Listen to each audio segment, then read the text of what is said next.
नमस्कार दोस्तों, मेरा नाम है विमल सिंह। बालाजी स्टडी अड्डा में आपका स्वागत है। हिंदी के हम आपको महत्वपूर्ण प्रश्न जो है वो शाम 8 बजे अल्टरनेट डे पर करा रहे हैं। तो आज हम देखेंगे इसका पार्ट नंबर 7वां, जिसमें हम कुल 20 प्रश्न जो है वो देखेंगे। ये प्रश्न आपके सभी एग्जाम के लिए इंपॉर्टेंट है। किसी भी एग्जाम की आप तैयारी कर रहे हैं, यहाँ से प्रश्नों की प्रैक्टिस कर सकते हैं। तो चलिए शुरू करते हैं। सबसे पहले बात करते हैं पिछले वाले वीडियो में जो मैंने प्रश्न पूछा था उसके उत्तर की। प्रश्न मैंने क्या पूछा था? 16 जनवरी 2020 को किसे वर्ष 2019 के 29वें सरस्वती सम्मान के लिए चुना गया है? चार ऑप्शन भी दिए थे। डॉक्टर के शिवा रेड्डी, दूसरा ऑप्शन है महाबलेश्वर, तीसरा है ममता कालिया और चौथा है वासुदेव मोही। आपको बताना है इन चारों में से कौन सा सही होगा। तो चार ऑप्शन दे रखे हैं, बताना है आपको option A B C D में से कौन सा सही होगा। बात कर लेते हैं चलिए उत्तर की कौन सा सही होगा। तो आपका ऑप्शन नंबर डी वासुदेव मोही बिल्कुल जो है वो सही हो जाएगा। एकदम करंट अफेयर का लेटेस्ट क्वेश्चन है, इसको एकदम रट के रखिएगा। आने वाले जो एग्जाम है उनमें आपको जो है पूछा जा सकता है।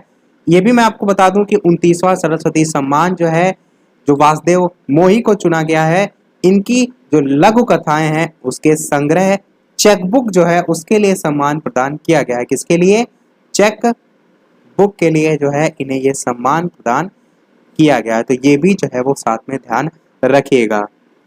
और ये जो आपकी चेकबुक है, या कह सकते हैं इनकी जो लघु कथाएं हैं, उसमें जो वंचित वर्ग के लोग हैं उसके बारे में जो है वो बताया गया है। चलिए शुरू करते हैं अब अपने इस वीडियो के प्रश्न।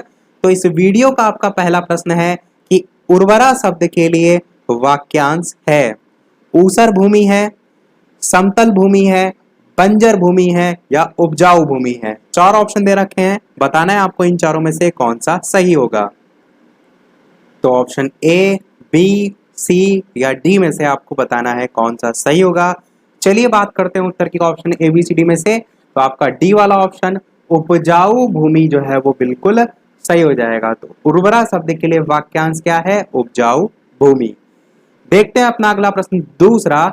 व्याकरण जानने वाला वाक्य के लिए एक शब्द क्या है?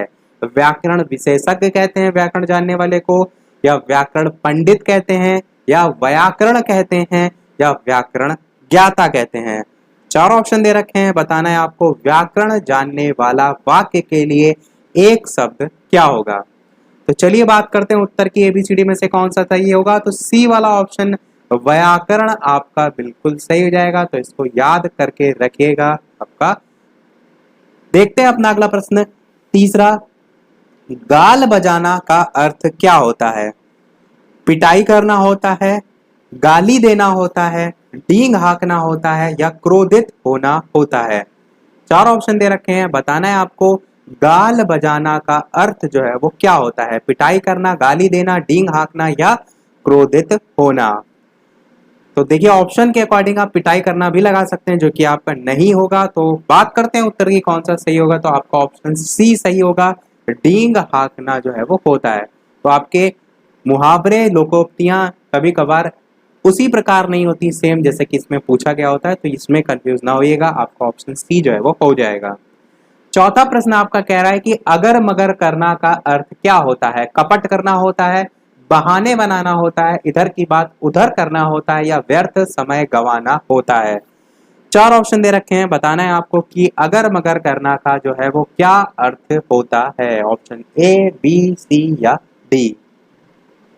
तो चार ऑप्शन दे रखे हैं, बात करते हैं उत्तर की एबीसीडी में से कौन सा सही होगा।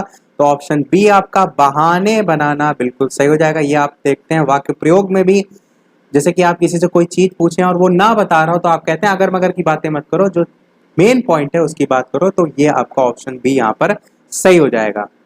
अगला प्रश्न 5 कह रहा है कि शुद्ध शब्द आपको इसमें से छांटना है। सच्चिदानंद आपका यहाँ पर लिखा हुआ है अलग अलग प्रकार से।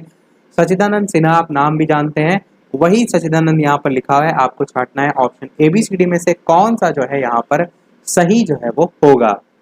ऑप्शन ए बी सी या डी। तो चलिए बात कर लेते हैं उत्तर की। ऑप्शन एबीसीडी में से कौन सा सही होगा। तो बी वाला ऑप्शन आपका सच्चिदानंद बिल्कुल जो है वो सही हो जाएगा। इस प्रकार से जो है लिखा जाता है। एक्चुअल में सच्चिदानंद सिन्हा कौन थे? तो जो आपका भारतीय संविधान सभा है उसके अस्थायी अध्यक्ष जो है वो थे। निर्मात्री समिति के अध्यक्ष आपसे पूछा जाए तो भीमराव अंबेडकर थे, और अस्थायी अध्यक्ष पूछा जाए तो सच्चिदानंद सिन्हा थे, और स्थायी अध्यक्ष के तौर पर पूछा जाए तो डॉक्टर राजेंद्र प्रसाद थे, क्योंकि यहीं से ही आपका प्रश्न जो है वो पूछा जाता है। छठा प्रश्न कह रहा है शुद्ध वर्तनी छापनी है आपको। सुषुप्त यहाँ पर 4 प्रकार से लिखा हुआ है, आपको बताना है कि इन चारों में से कौन सा सही होगा। ऑप्शन ए, बी, सी या डी। बात करते हैं उस उत्तर की कौन सा सही होगा। तो एबीसीडी में से आपका ऑप्शन नंबर सी वाला सुसुप्ति इस प्रकार से लिखा जाता है। इसको देख लीजिए, सा में भी छोटे की मात्रा, फिर षटकोण वाला सा, इसमें भी छोटे की मात्रा, फिर इस प्रकार से मात्रा अधिपा और ता। चलिए देखते हैं अपना अगला प्रश्न 7वां। सही वर्तनी आपको छाटना है। ज्योत्सना आपका बहुत ज्यादा पूछा जाता है, मोस्ट इंपॉर्टेंट है, इसको तो आपको एकदम पता होना चाहिए किस प्रकार से जो है वो लिखा जाता है। तो 4 ऑप्शन दे रखे हैं, option A, B, C, D अलग अलग आपको छाटना है, इनमें से कौन सा जो है वो सही होगा। और इसके अलावा वीडियो पसंद आ रहा हो, इतने अच्छे अच्छे प्रश्न मैं आपको करा रहा हूं, तो एक लाइक तो आपका बनता है, तो वीडियो लाइक भी अवश्य कर दीजिएगा। तो चलिए बात करते हैं उत्तर की। ऑप्शन एबीसीडी में से कौन सा सही होगा। तो सी वाला ऑप्शन बिल्कुल सही होगा। ज्योत्सना इस प्रकार से लिखा जाता है। थोड़ा सा यदि आप गौर करेंगे तो यहाँ पर आधी जा बनी हुई है और आधी ता बनी हुई है। इन दोनों चीजों को हमेशा गौर करके ध्यान रखिएगा। और जो उसके बाद वाली सा है वो ये वाली सा है, ना कि ये वाली सा है, क्योंकि बी वाला ऑप्शन और सी वाला ऑप्शन इसमें सबसे ज्यादा आप कंफ्यूज हो सकते हैं।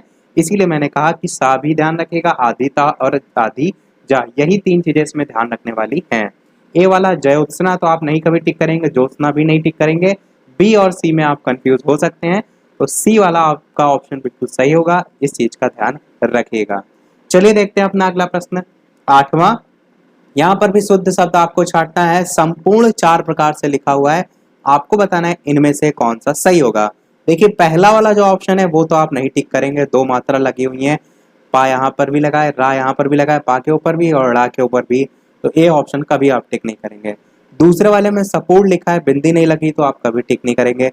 तीसरा वाला ऑप्शन और चौथे वाले ऑप्शन में आप बिल्कुल कंफ्यूज हो सकते हैं। क्यों? पहले सी ऑप्शन की यदि बात करें तो बिंदी भी लगी है और संपूर्ण पूरा तरीके से लिखा है, और डी वाले ऑप्शन देखिए तो बिंदी की जगह माँ लिखा है, और आप पूर्ण जब पढ़ते हैं तो आपको ये कभी कभार नहीं समझ में आता कि जो ऊपर मात्रा रा लगी है रा पर लगेगी या पा पर लगेगी, बस वहीं आप कंफ्यूज हो जाते हैं। बस इस चीज का ध्यान रखना है। उत्तर की बात करते हैं चारों में कौन सा सही होगा, तो सी वाला आपका बिल्कुल जो है वो सही होगा। इस प्रकार से संपूर्ण जो है आपका लिखा जाता है। मैं जिन चीजों पर गौर कर रहा हूँ उसको थोड़ा सा ध्यान रखिएगा, क्योंकि जब प्रश्न में ये चीजें आती हैं, यहाँ तो आप आराम से कर ले जाएंगे, जब प्रश्न में आती हैं तो सरल चीजें कभी कभार गलत हो जाती हैं। तो यहाँ पर आपका ऑप्शन सी सही हो जाएगा। देखते हैं अपना अगला प्रश्न 9वां। दयानंद में प्रयुक्त संधि का नाम आपको बताना है। गुण संधि, व्यंजन संधि, दीर्घ संधि या इनमें से कोई नहीं। 4 ऑप्शन दे रखे हैं, बताना है आपको इन चारों में से कौन सा सही होगा। तो 4 ऑप्शन दे रखे हैं, बताना है आपको इनमें से कौन सा सही होगा। तो ऑप्शन एबीसीडी में से बात करते हैं उत्तर की, तो सी वाला ऑप्शन दीर्घ संधि बिल्कुल सही हो जाएगा। दयानंद जो है इसका संधि विच्छेद आप करेंगे तो किस प्रकार से होगा, आपका होगा दया प्लस आनंद।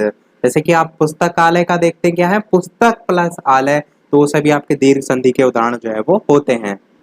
और यदि बात करें संधि के प्रकार की, तो मुख्यतः 3 भेद होते हैं। कौन कौन से? एक होता है आपका स्वर संधि, दूसरा होता है आपका व्यंजन संधि, और तीसरा होता है आपका विसर्ग संधि। जो स्वर संधि है इसके जो है आपके 5 भेद होते हैं, और इन्हीं 5 भेद में से आपका दीर्घ संधि भी होता है। कौन कौन से 5 भेद होते हैं, एक बार मैं आपको नाम बता देता हूँ। तो पहला होता है आपका दीर्घ संधि, दूसरा होता है आपका गुण संधि, तीसरा होता है आपका वृद्धि संधि, चौथा होता है आपका यड़ संधि, और 5वां होता है आपका अयादि संधि। तो ये 5 प्रकार होते हैं, किसके होते हैं? तो स्वर संधि के होते हैं। देखते हैं अपना अगला प्रश्न 10वां। प्रश्न कह रहा है कि कपीस में प्रयुक्त संधि का नाम बताइए। वृद्धि संधि, विसर्ग संधि, व्यंजन संधि या दीर्घ संधि। 4 ऑप्शन दे रखे हैं, बताना है आपको इन चारों में से कौन सा सही होगा। तो 4 ऑप्शन है, कौन सा सही होगा। चलिए सबसे पहले बात करते हैं कि कपीस का संधि विच्छेद क्या होगा। तो कपीस का संधि विच्छेद किस प्रकार से होगा, आपका होगा कपी और प्लस ईज, इस प्रकार से आपका होगा। अब इसमें रूल कौन सा लग रहा है, तो आप कहेंगे यहाँ पर छोटी ई है, यानी कि छोटी ई प्लस यहाँ पर भी आप देखिए ईज है यानी कि बड़ी ई लग रही है और मिलकर क्या बना रहा है, तो बड़ी ई बना रहा है, तभी तो आपका कपीस बन रहा है। तो ये रूल किस में होता है, तो ये रूल आपका दीर्घ संधि में होता है। तो यहाँ पर आपका कौन सा सही होगा, आपका डी वाला ऑप्शन सही होगा, यानी कि दीर्घ संधि आपका सही हो जाएगा। अगला प्रश्न 11 कह रहा है कि सदैव में प्रयुक्त संधि का नाम क्या है। स्वर संधि, विसर्ग संधि, दीर्घ संधि या व्यंजन संधि। चार ऑप्शन है, बताना है आपको कौन सा सही होगा। तो चार ऑप्शन दे रखे हैं, छांटना है आपको कौन सा सही होगा। तो सबसे पहले जानते हैं सदैव जो इसका संधि विच्छेद किस प्रकार से होगा, तो आपका होगा सदा प्लस एव, इस प्रकार से आपका संधि विच्छेद होगा। अब इसमें क्या रूल लग रहा है, तो सदा देखिए आखिर में क्या आ रहा है, आ रहा है, यानी कि बड़ा आ, प्लस यहाँ पर क्या आ रहा है, यहाँ पर ए आ रहा है, छोटे ए, मिलकर क्या बना रहा है, ए। तो इस प्रकार से आपका यहाँ पर बन रहा है संधि। अब ये किसमें रूल होता है, तो ये आपका वृद्धि संधि में होता है, जो कि आपका चारों में से कौन सा सही होगा। तो इन चारों ऑप्शन में यदि आप देखेंगे तो मेन प्रकार दे रखा है, स्वर संधि के अंतर्गत ये सभी प्रकार आते हैं। मैंने आपको स्टार्टिंग में इसीलिए पांचों प्रकार बता दिए थे स्वर संधि के अंतर्गत कौन कौन से आते हैं। तो स्वर संधि के अंतर्गत ही आपका वृद्धि संधि आता है और यही आपका उसमें हो जाएगा। तो आपका ऑप्शन ए यहाँ पर सही हो जाएगा।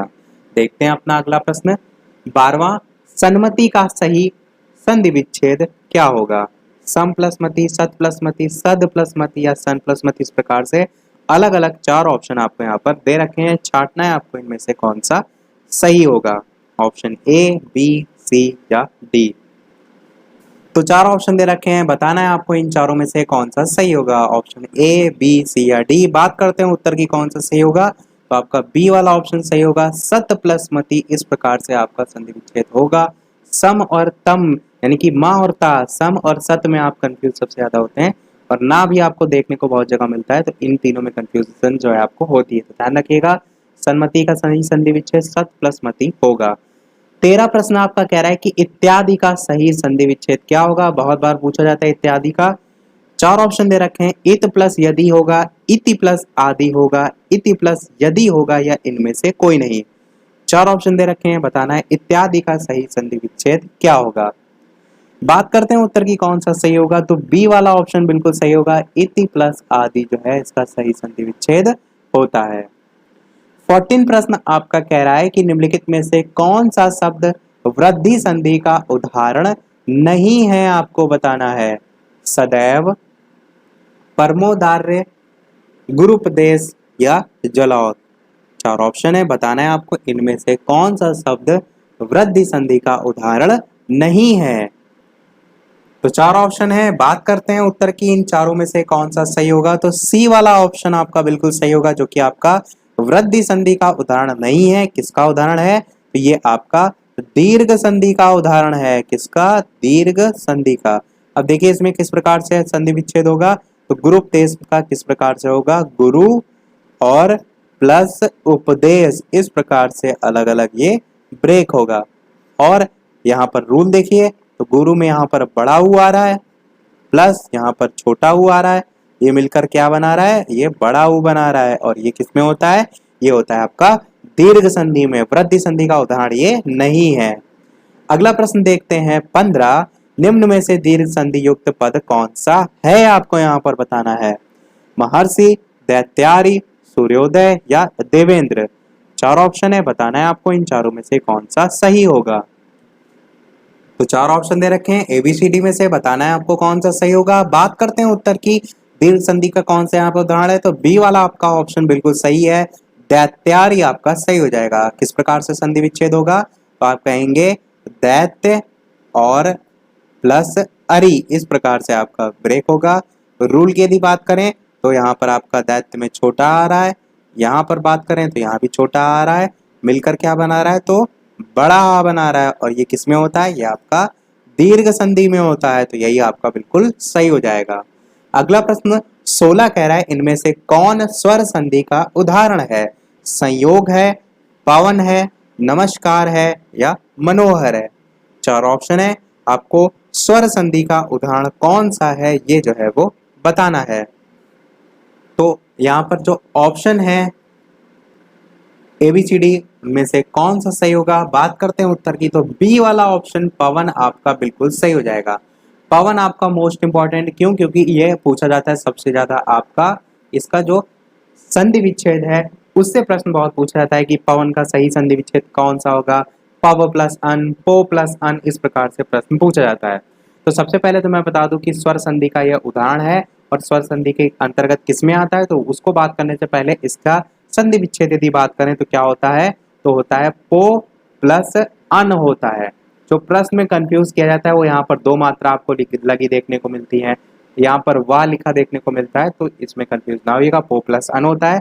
रूल की बात करें तो ओ यहाँ पर आ रहा है, तो यहाँ पर क्या हो जाएगा आपका ओ हो जाएगा। यहाँ पर क्या आ रहा है, यहाँ पर आ रहा है, मिलकर क्या बना रहा है, तो अब और आ बना रहा है, मिलकर क्या बना रहा है, अब और आ। तो अब और आ ये किस में आता है, ये आपका अयादि संधि में आता है, जो कि आपका स्वर संधि के अंतर्गत ही होता है। मैंने आपको 5 प्रकार बताए थे, उसी में स्वर संधि के अंतर्गत अयादि संधि आपका आता है, तो ऑप्शन बी आपका बिल्कुल सही हो जाएगा। तो ध्यान रखिएगा, पवन का संधि विच्छेद जो है वो पो प्लस अन होता है। अगला प्रश्न 17 कह रहा है कि पवन का, देखिए वही प्रश्न आ गया, मैंने क्या कहा कि इससे प्रश्न बहुत पूछे जाते हैं। पवन का सही संधि विच्छेद में पा प्लस अवन, पो प्लस अन, पौ प्लस अन, ये मैंने आपको बताया था कि दो मात्रा लगा के यहाँ पर पूछी जाती है, और पा प्लस वन। आपको बताना है इन चारों में से कौन सा सही होगा, तो मैंने तो आपको बता दिया। बात करते हैं उत्तर की, तो बी वाला आपका ऑप्शन बिल्कुल सही होगा, पो प्लस अन होता है। देखिए मैंने पीछे लिखा भी था, मैं आपको दिखा भी देता हूँ, ये देखिए पो प्लस अन लिखा हुआ है। चलिए देखते हैं अपना अगला प्रश्न 18। 18 प्रश्न कह रहा है कि निम्नलिखित शब्दों में से किसमें व्यंजन संधि है, आपको बताना है। सप्तर्षि, सत्कार, हिमालय या निराधार। चार ऑप्शन है, बताना है आपको इनमें से कौन सा सही होगा। तो चार ऑप्शन दे रखे हैं, छांटना है आपको इनमें से कौन सा सही होगा।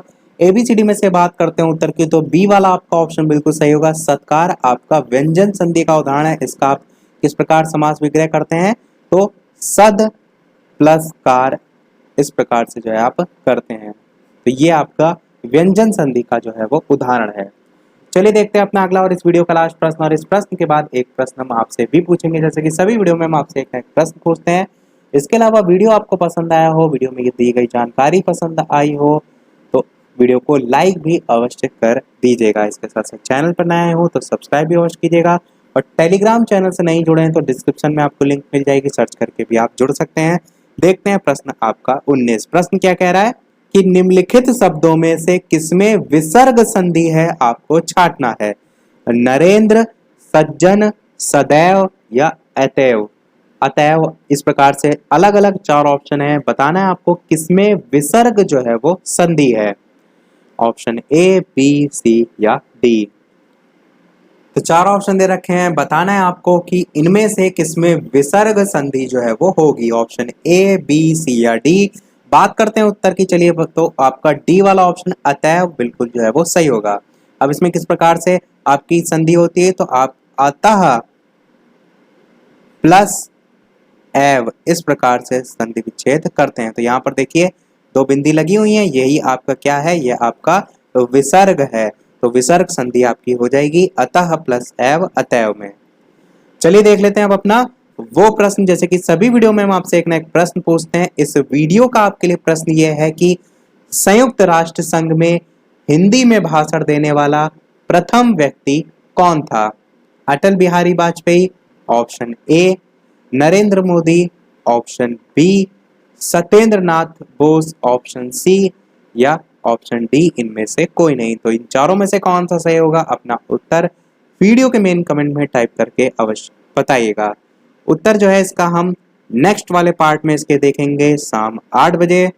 तो इसी के साथ हमारा ये आज का पार्ट समाप्त होता है। कंप्लीट प्लेलिस्ट वीडियो के डिस्क्रिप्शन में अलग अलग सब्जेक्ट की मिल जाएगी, जैसे कि कंप्यूटर, हिंदी, ईवीएस और सोशल साइंस साइंस, जो आप चैप्टर वाइज प्रश्न भी कर सकते हैं प्रैक्टिस, और उसके साथ साथ मिसलेनियस क्वेश्चन की भी प्रैक्टिस कर सकते हैं। तो इसी के साथ हमारे आज का पार्ट समाप्त होता है। आज के वीडियो में इतना ही। वीडियो पसंद आया हो तो लाइक अवश्य कीजिएगा, नए हैं चैनल पर तो सब्सक्राइब कीजिएगा। चलिए मिलते हैं अगले वीडियो में नए टॉपिक के साथ, तब तक के लिए नमस्कार। Thank you for watching.